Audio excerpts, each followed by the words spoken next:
ওরা আপনার ধর্মে আঘাত করছে, দেশনায়ক সুভাষ বোসের নামে যা তা বলছে, রামমোহন, বিদ্যাসাগর, কবিগুরু রবীন্দ্রনাথ ঠাকুর থেকে শুরু করে মনীষীদের মূর্তি ভাঙছে, গান্ধীর মূর্তিতে কালো কাপড় জড়িয়ে ব্যঙ্গ করছে।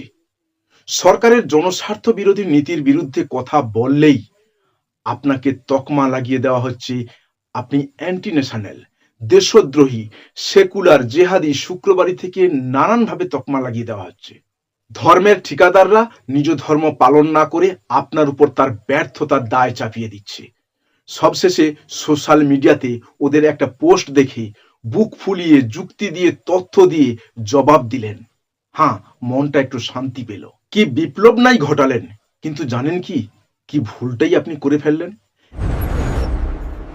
Your voice. এখন ভাবছেন আমি আবার কি ভুল করলাম। একটা অন্যায়ের বিরুদ্ধে প্রতিবাদ করলাম, রুখে দাঁড়ালাম, অযুক্তির বিরুদ্ধে যুক্তি দিয়ে তথ্য দিয়ে অপপ্রচারের জবাব দিলাম, তারপরেও আমি কি ভুল করলাম। আসুন তাহলে আসল ঘটনায় আসি। সোশ্যাল মিডিয়াতে অর্থাৎ ফেসবুক, ইউটিউব, ইনস্টাগ্রাম আরো যেসব সোশ্যাল মিডিয়া আছে, একটা মিথ্যা খবর, একটা পরিকল্পিত প্রপাগান্ডা মাত্র কয়েক ঘন্টার মধ্যেই লাখো লাখো মানুষের কাছে পৌঁছে যেতে পারে। আপনি সেটা সমর্থন না করলেও আপনার সাহায্যেই সেটা লাখো মানুষের কাছে কিন্তু পৌঁছে যাচ্ছে। এখন আপনি ভাবছেন সেটা আবার কিভাবে। হ্যাঁ, এর পিছনে কাজ করে সোশ্যাল মিডিয়ার অ্যালগোরিদম, যেটা সম্বন্ধে আপনি সচেতন নয়। ফেক নিউজ বা প্রপাগান্ডা সাধারণত শুরু হয় একটি ভুয়ো ছবি, মনগড়া কাহিনীযুক্ত ভিডিও বা সম্পূর্ণ মিথ্যা তথ্য দিয়ে কাউকে অপদস্থ করা, ছোট করে দেখানো বা অন্যকে হেয় করে নিজেকে হিরো জাহির করার প্রবণতা দেখানো। ধরুন ফেসবুকে একটা মিথ্যা পোস্ট আমি করলাম, যে পোস্ট দেখে সমাজের যে কেউ বিরোধিতা করছে, বিশেষত কোনো শান্তিপ্রিয় মানুষ মেনে নিতে পারছেন না, সেই পোস্ট কোনো রকম আপনার কাছে গেল, মানে আপনার ফেসবুক ওয়ালে গেল। উক্ত পোস্টের সত্যতা নিয়ে আপনি প্রশ্ন তুললেন এবং ওই পোস্টের মিথ্যাচারের বিরুদ্ধে আপনার কাছে যথেষ্ট প্রমাণ আছে। এইবারে কি হচ্ছে, ওই পোস্ট যেহেতু আপনি মেনে নিতে পারছেন না, সেজন্য আপনি ভালো করে দেখলেন, কমেন্ট করলেন। অবশ্য আপনি পোস্টে কমেন্ট করতে গিয়ে কিছু তথ্য দিয়েছেন, কিছু লজিক, যুক্তি, প্রমাণ সহ সমস্ত কিছু দিয়েছেন। এটা নিয়ে কোনো দ্বিমত নেই যে আপনার কমেন্ট যুক্তিযুক্ত ছিল না, এবং সেসব করেই আপনি বেশ খুশি হচ্ছেন, নিজের বুকে হাত দিয়ে বলছেন আজ ওকে যোগ্য জবাব দিতে পেরেছি। শুধু এখানেই শেষ নয়, আপনি রিয়াকশন দিচ্ছেন, হতে পারে সেটা হাসির ইমোজি, কিন্তু রিয়াকশনটা দিচ্ছেন। এমনকি আপনি অন্যকে, আপনার অন্য বন্ধু বান্ধবদের শেয়ারও করছেন এবং তাদের বলছেন এই দেখ, এই ছেলেটা একটা পোস্ট করেছে অমানুষের মতো, নীতিহীনতার পরিচয় দিয়েছে, দায়িত্ব জ্ঞানহীনতার মতো কথা বলছে, বিভিন্নভাবে আপনি তাকে আখ্যায়িত করছেন, কিন্তু ঘটনাচক্রে সেটা আপনার বন্ধুদের সাথে শেয়ারও করছেন।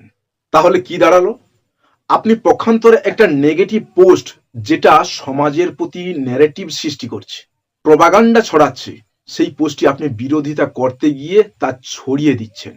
ফলে ফেসবুকের অ্যালগোরিদম সেই পোস্টকে আরো বেশি মানুষের কাছে পৌঁছে দিচ্ছে, আর পোস্টটা ভাইরাল হয়ে যাচ্ছে। আপনি যা চাচ্ছেন না, আপনি যেটার বিরুদ্ধে, আপনার অজান্তেই সেটা প্রচার করে ফেলছে আপনার ফেসবুক। আর লাভবান হচ্ছে কে, আমি বা যে এই পোস্টটি করেছে, প্রপাগান্ডা ছড়িয়েছে, সেই লাভবান হয়েছে। তার উদ্দেশ্য বেশি মানুষের কাছে তার এই বার্তাটা পৌঁছে যাক, আর সেটাই আপনি সফল করে দিয়েছেন। এখন ভাবছেন অ্যালগোরিদম আবার কি। একজন পোস্ট করেছে, তার বিরোধিতা করতে গিয়ে কমেন্টও করেছেন, রিয়াক্ট করেছেন, তার এবং আপনার মাঝে এই যে অ্যালগোরিদম ব্যাপারটা এলো কোত্থেকে, এটা আবার কি জিনিস। নিশ্চিত এই প্রশ্ন আপনার মাথায় ঘুরপাক খাচ্ছে। আসুন আমরা সহজেই এই ব্যাপারটা বুঝে নিই। সহজ ভাষায় বলতে গেলে কোনো কাজ করার স্টেপ বাই স্টেপ একটা রেসিপি থাকে, একদম রান্নার রেসিপির মতো। যেমন ধরুন ডিম ভাজি। ডিম ভাজি করতে গেলে ১ নম্বর কড়াই গরম করতে হবে, তেল দিতে হবে, তারপর পেঁয়াজ মশলা পাকাতে হবে, তারপর ডিম ফাটিয়ে তাতে দিতে হবে। এই ধাপগুলোকেই বলা হচ্ছে সোশ্যাল মিডিয়ার অ্যালগোরিদম। এবারে আসি অ্যালগোরিদম কিভাবে কাজ করে। অ্যালগোরিদম ৩টি জিনিস ফলো করে। ইনপুট, ইনপুট মানে আপনি একটি পোস্ট করছেন, সেটা ফটো হতে পারে, ভিডিও হতে পারে বা কোনো লেখা হতে পারে। এবারে দ্বিতীয় ধাপে হচ্ছে প্রসেসিং। এবারে অ্যালগোরিদমের কাজ হলো ওই পোস্ট কতটা গুরুত্বপূর্ণ এবং কতটা ভ্যালুয়েবল সেটা জানার জন্য অ্যালগোরিদম ওটাকে কি করে, প্রথমে কিছু ভিউয়ার্সদের কাছে পাঠায়, অর্থাৎ তাদের ফেসবুক ওয়ালে শো করবে। এবারে আউটপুটের কাজটা হলো তারা এই পোস্ট মানে যাদের কাছে পাঠানো হয়েছে তারা এই পোস্টটি কত সময় দেখেছে, মানে এই পোস্টের জন্য স্ক্রিনে কত সময় স্টে করেছিল সেই লোকটি, মানে স্ক্রোল না করে কত সময় স্ক্রিনে এই পোস্টটি দেখেছিল, তারপরে এই পোস্টের উপর রিয়াক্ট করেছে কিনা, কমেন্ট করেছে কিনা, শেয়ার করেছে কিনা, এই সমস্ত কিছু দেখভাল করার পর অ্যালগোরিদম এই পোস্টটির ভ্যালু কতটা সেটা বুঝতে পারে। আর যখন অ্যালগোরিদম দেখবে যে এই পোস্টটি যাদের কাছে পাঠানো হয়েছিল তারা বেশিরভাগ লোক এই পোস্টটি দীর্ঘ সময় দেখেছে এবং রিয়াক্ট করেছে, এমনকি কমেন্টও করেছে, শেয়ারও করেছে, তখন অ্যালগোরিদম এই পোস্টটি আরো লোকের কাছে পৌঁছে দেবে। তার টার্গেট লোকেদের কাছে পাঠানোর পর সেখানেও যদি ভালো রেজাল্ট পাওয়া যায় তাহলে তার থেকে আরো বেশি লোকেদের কাছে এই পোস্টটি পৌঁছে দেবে। এভাবেই এই পোস্টটি ভাইরাল হয়ে যায়, লাখ লাখ মানুষের কাছে পৌঁছে যায়। রাজনৈতিক স্বার্থ, অর্থনৈতিক লাভ বা মানুষের আবেগকে প্রভাবিত করার জন্য ইচ্ছাকৃতভাবে এই ধরনের ভুয়ো খবর বা পোস্ট তৈরি করে ন্যারেটিভ ছড়ানো হয়। সবচেয়ে ভয়ঙ্কর বিষয় হলো একটি মিথ্যা খবর কয়েক মিনিটে ছড়িয়ে পড়ে লক্ষ লক্ষ মানুষের কাছে, কিন্তু একটা সত্য খবর পৌঁছাতে অনেক বেশি সময় লাগে। কারণ মিথ্যা রটনার উপরে যুক্তি দিয়ে, তথ্য দিয়ে সত্য প্রতিষ্ঠা করার লক্ষ্যে কমেন্ট করতে গিয়েই, শেয়ার করতে গিয়েই এই কাজটা আপনার অজান্তেই ঘটে যায়। অ্যালগোরিদম সে তো আর বোঝে না আপনি কেন কমেন্ট করেছেন, কি জন্য করেছেন, সে শুধু দেখছে আপনি কত সময় পোস্টের উপর আছেন, কি রিয়াক্ট করেছেন, কমেন্ট করেছেন কিনা, শেয়ার করেছেন কিনা, তার উপর নির্ভর করে সে কাজ করছে। তাই কোনো পোস্ট দেখে আগে ভাবুন এটা ভাইরাল করা যাবে কিনা, তারপর সিদ্ধান্ত নিন। মনে রাখবেন আপনার একটি লাইক, কমেন্ট ও শেয়ার মিথ্যাকে ভাইরাল করতে পারে। এখন আপনি ভাবছেন তাহলে কি করা যাবে? যে পোস্টটি আপনাকে বিরক্ত করছে, আপনি মেনে নিতে পারছেন না তার বক্তব্য, যতক্ষণ না রিয়াকশন দিচ্ছেন আপনার পেটের ভেতর মোচড় দিয়ে উঠছে, যেন কিছু কথা বেরিয়ে আসতে চাইছে, আপনার ঠোঁটটা লকলক করছে কিছু বলার জন্য, আপনার হাতের গুলো কুটকুট করছে তার কমেন্ট বক্সে গিয়ে কিছু লেখার জন্য, যথার্থ উত্তর দেওয়ার জন্য।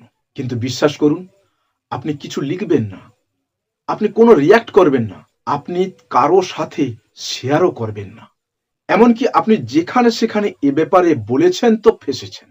তখন আপনাকে শুনতে হবে অ্যান্টি ন্যাশনাল, দেশদ্রোহী, পাকিস্তানি, খালিস্তানি, টুকরো টুকরে গ্যাং, জেহাদি, শুক্রবারি থেকে অনেক কিছু। তাহলে আপনি কি করবেন?